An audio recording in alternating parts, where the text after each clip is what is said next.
Hey, what's up, you guys? Bloody Jacob here to bring you a video giving my thoughts on the first two episodes of Marvel's Luke Cage on Netflix. And I do plan on doing another video once I, likely finish the season. But as I did with both seasons of Daredevil and season 1 of Jessica Jones, I wanted to give my initial thoughts, one or two episodes or so in. And then giving my final overall thoughts, when I do finish the season. With Luke Cage, I wasn't overly excited about it. I did like his role in Jessica Jones in season 1, but Luke Cage just wasn't a character I didn't feel like I was gonna be fully interested in for 13 episodes. Although I do like Mike Colter for the most part. I think he does a pretty decent job. But Luke Cage was never a character I was overly invested in the comics or anything like that. So, I wasn't really sure when I was around to watching this actually. But just because of how good the Netflix shows have all been, I definitely had to keep up with it for sure. And overall, I think based off the first two episodes, I think it's pretty decent so far. It hasn't.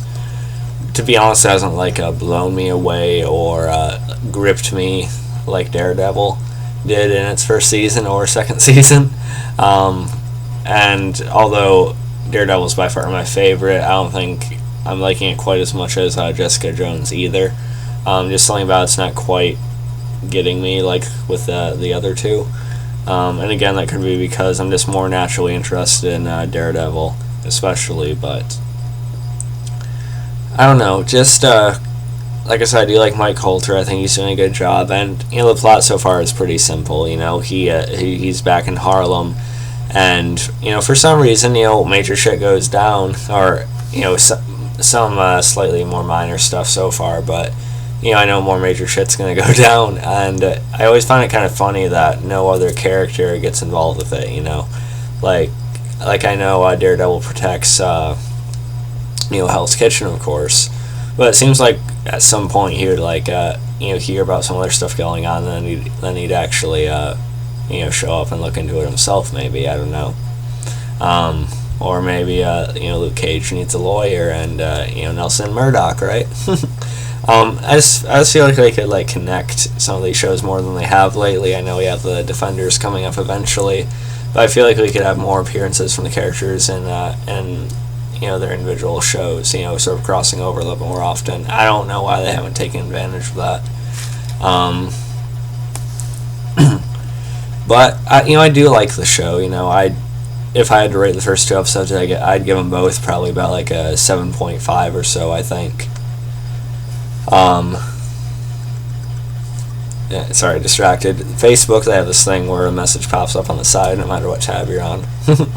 Anyway, I'd give both episodes a 7.5. I do like it. The plot is pretty simple so far. It has to do with Luke Cage going back to Harlem, like I said, and getting involved with some people he used to know. And basically, it's just gonna be him, trying to clean up the streets. It's pretty straightforward in my opinion. And I'm just not totally interested in that whole premise. Although you could say all Daredevil is doing, he's cleaning up the streets, right? But I just feel like things are a little more intricate and complex with what's going on in Daredevil's world. Of course, the character just has a very different background and such, but still. Like I said, I do like Mike Colter's Luke Cage. I think he's a likable actor. I think the character is, likable enough too, and fun and stuff like that. But there are times when I feel like Mike Colter's acting is a little bit off. I know Luke Cage is supposed to be more stern and badass, but which he definitely can be. But I feel like sometimes he's a little bit bland or a little bit dull. I think, I don't know. And as far as our main villain, Cottonmouth, or Cornell Stokes, played by Mahershala Ali, I think he's doing a decent job so far. I think he actually seems to be a pretty good actor. And, well, it's pretty clear that there is a bit more of a background to him with his ties with, Pop, sort of like the neighborhood father figure. Yeah, I do think he has more of a backstory. That does seem it'll get us a little more invested later in the season. I just don't find Cottonmouth to be as like interesting of a villain as Fisk or Kilgrave. And just because he's pretty much just a gangster, a crime boss, that's kind of it. And I know he probably has some more of a tragic backstory and stuff like that, but again, I'm just not really interested in the whole like gangster setup, I guess. I don't think he's as like stand out as Fisk. I don't think he's as unique as Kilgrave either. Although the actor, he seems to be doing a fine job. I'll give him credit there. And as far as the style goes, the style is very different. It's set in modern day. After Jessica Jones, of course, probably existing or taking place somewhere in season 2 of Daredevil or after that. And so it's in present day, but at the same time, they make it feel very retro, very 70s like.